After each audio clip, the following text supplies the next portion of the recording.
Alright, so for the inside portion of this little experiment, I'm going to go ahead and walk through how to do everything that you need to do in Tuner Pro. Because when I get to the junkyard tomorrow, I'm going to need to have a VATS deleted tune already ready to go.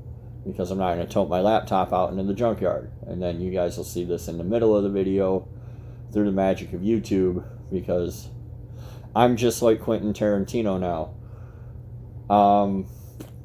So when I tell you guys it doesn't matter what bin you start with, you guys come, in a Facebook group and you're like, I need an XDF that works with this bin.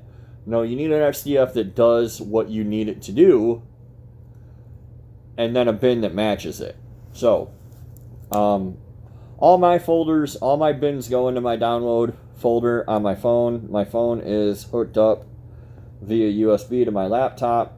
We'll come over here, we'll open up Tuner Pro.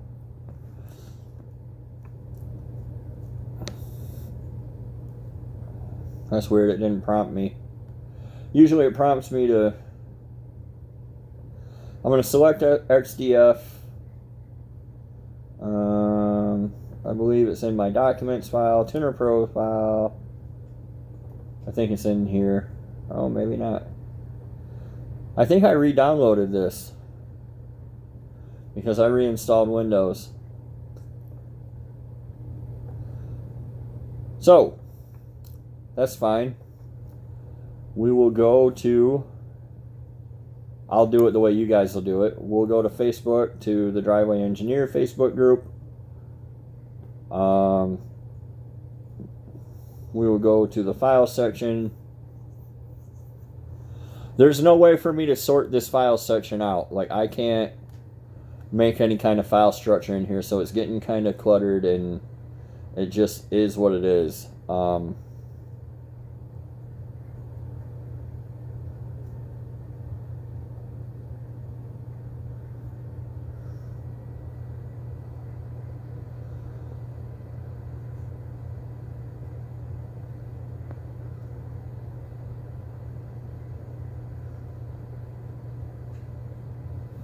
So I already have a VATS deleted LM7 tune in here. I'm kind of tempted to just take that. So, like a lot of you, these are XDFs. I can just tell by the name. But if you can't find the XDF you're looking for, you go over here to the announcements tab. Right now we're raising some money and doing burnouts for Wyatt.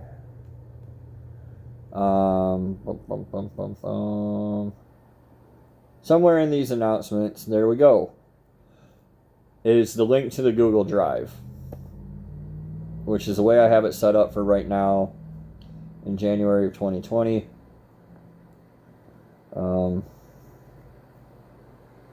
I wouldn't hate to move it all over to the drivewayengineer.com, but haven't done it yet.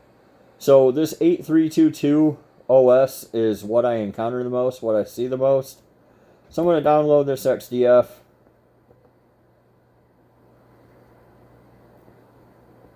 And then I'm going to jump over to downloads.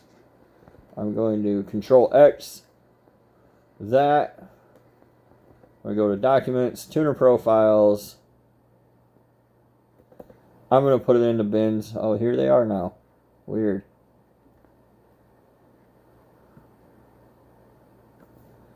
Maybe I should put it in the main, is it in plugins? Nope.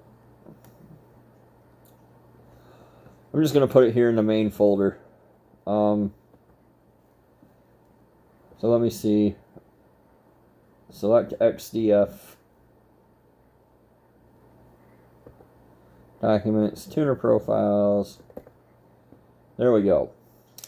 Now I have an XDF loaded, which is all the interface that I need to tune, but I don't have a tune loaded. So I'm going to exit out of that. I'm going to go back here.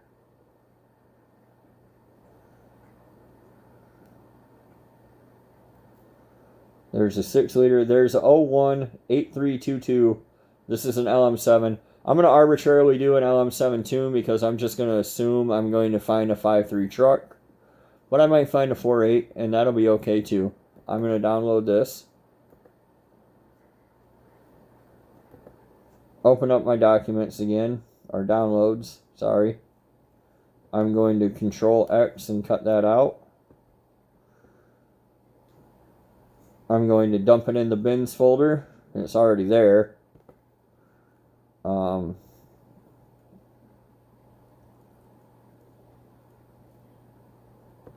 just going to replace it for the hell of it. I will rename this. I'm going to leave the OS so I know which XDF I need to use for it. But this is going to be a 5.3. No VATS Junkyard test.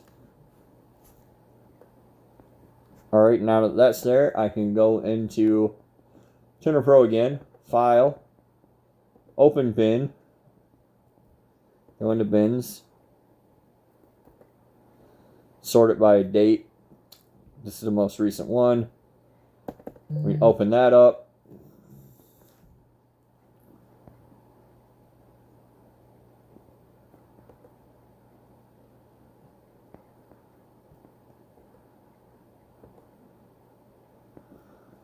Parameter ordered list.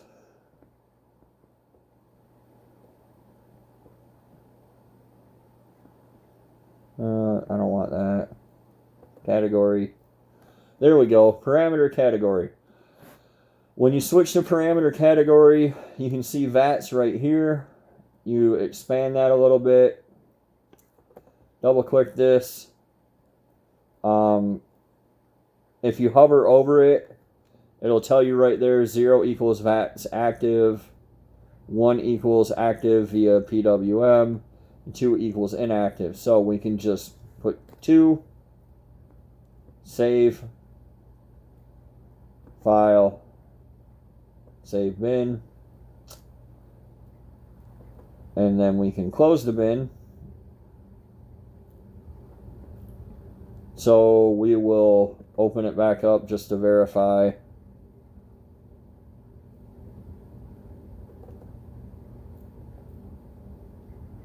That it worked, and we got a 2 in there. That's it. That's all you need to make this thing run in the junkyard, or wherever you want, on your test stand, whatever. We can go in here and disable some of the DTCs, but it's really not necessary to make it run. So I'm going to exit here. I'm going to Control C here, and then slide over to my phone down here because it's connected. In the download tab, I Control C'd, I copied it. I'm going to paste that bin, and tomorrow when we're in the junkyard, I should be able to pull that up with LS Droid and smash it onto whatever PCM is in the junkyard without a problem. So, I will see you guys in the junkyard. Okay, this is Jules PCM, just to show you it doesn't matter. I might not be able to get 110 out in the junkyard, and I don't want to chance it. I tried to come up with a crafty way to do that. So I'm gonna try to show you guys. Alright, I'm gonna try to show you guys again the process for Tuner Pro. It bums me out when people like have problems, because I don't know why they're having problems and I can't help them. All I can really say is Tuner Pro works for me and LS Droid works for me. So we'll go into LS Droid, version check, blah blah blah. Version 2.1, this is the version that's in the file section. So let me see here. I think this is the one that powers up my little guy.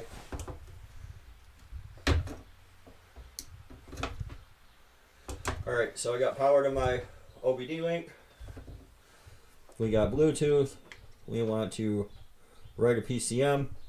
Now notice that I don't care. I didn't read it. I don't care what's on it. Coco, sit down. I don't care. Some more warnings, blah, blah, blah.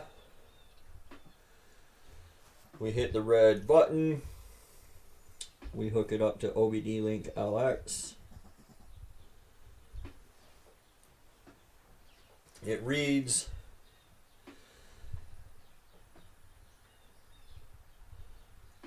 So we want to write the calibration data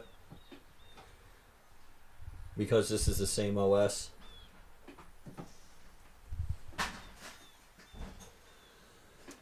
Now in here, these are in my download folder. Whoops. Uh-oh.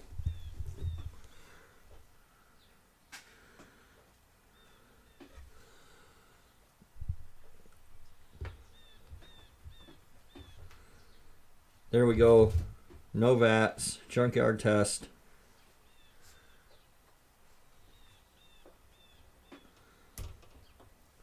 Alright, unable to verify PCM is connected, so I have to flip my other switch. We'll try it again.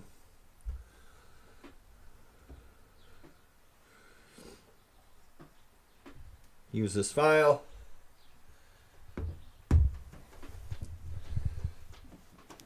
Cal. Only. Flash. Begin flash. I understand.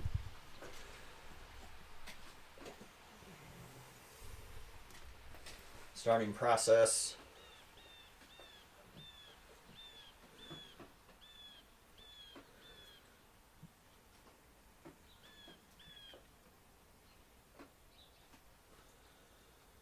And we're off and running. Start the flash. I'm going to cut this off to save my camera battery for the junkyard, but this is now going to be a 5.3 liter with no VATs PCM. Alright everybody, welcome back to the Driveway Engineer. Today we're at Mason U-Pull, and I'm going to show you guys, I always tell you guys, if it spins it wins, just make sure it can crank around and go ahead and take it home.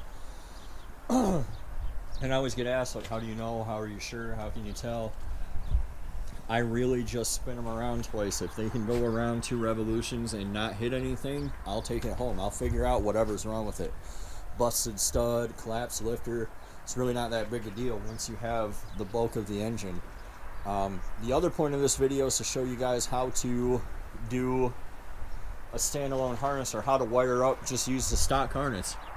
You don't actually have to thin the harness out at all. You can just use it as is in the truck. So, would you like to film, Mrs. Engineer? Let's, I was out here during the week. I brought this that I already, you guys will see me remove the VAT. I was out here during the week and there was like a 99 Silverado out here. You got boots on? Mm-hmm. How clever. This is an 03, that's not going to work. I think it was this one. It looks like somebody's monkeying with it now.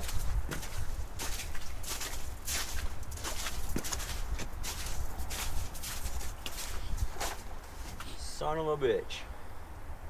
They cut the ECU out of it. Here, show them here. Somebody cut the ECU out, so we can't make it run. Let's walk around and see what we can see. Most of these, now we're gonna have to walk. See, that's why I always say that you have to like come back often and check often, because it's hard to say what'll change. This is a 01. This will work. Maybe.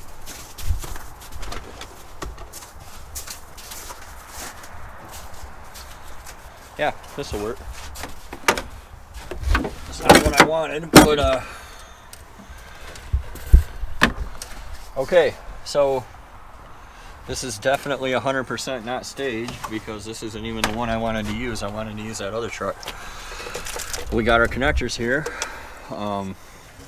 It's actually a 411 PCM, which would be cool. Somebody took the fuse block out of this one.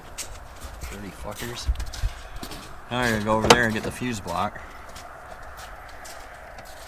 And come back over here and make it run. It's ridiculous. Alright, so to pull these fuse blocks, there's just like a few little locking tabs.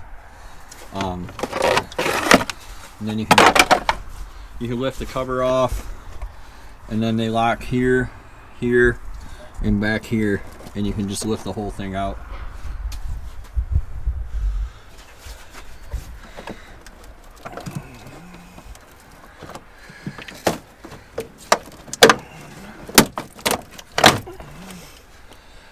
So what we need to take to that other truck is this fuse block to make it whole. So I'm just gonna zip these out. I think they're 7 mil like everything else. I hope.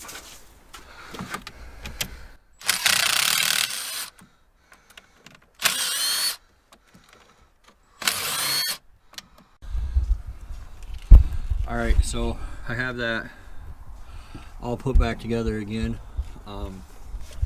This white block that goes on the side is labeled C1 if you're looking at like Brendan's diagrams on lt1swap.com. And you notice I cut them all because I only need pin A9, and looking at it, it goes like normal, left to right, A, B, C, etc. 1, 2, 3. This pink wire here that I have cleverly taped is A9. That's all I need off that. Everything else in the harness block stays the way it was. I'll screw that in there. That powers up the PCM, and we'll be back to spin the starter and see if it wins. The junkyard will provide. And remember, everything I got here came from here, so it was all, you know, laying around. The junkyard will provide. We'll be right back.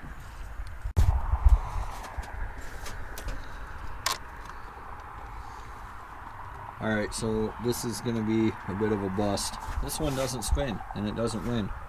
Here, Brittany, could you record, please? Everything's hooked up like I showed you guys, but the starter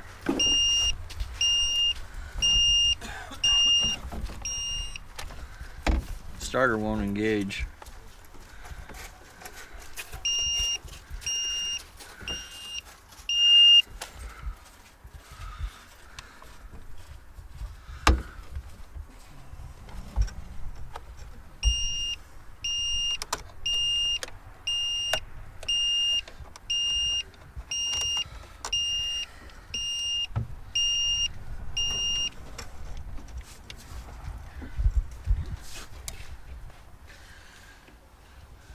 Yeah, it won't kick over. I powered up the fuse blocks and something started banging and clanging inside the thing. You got that.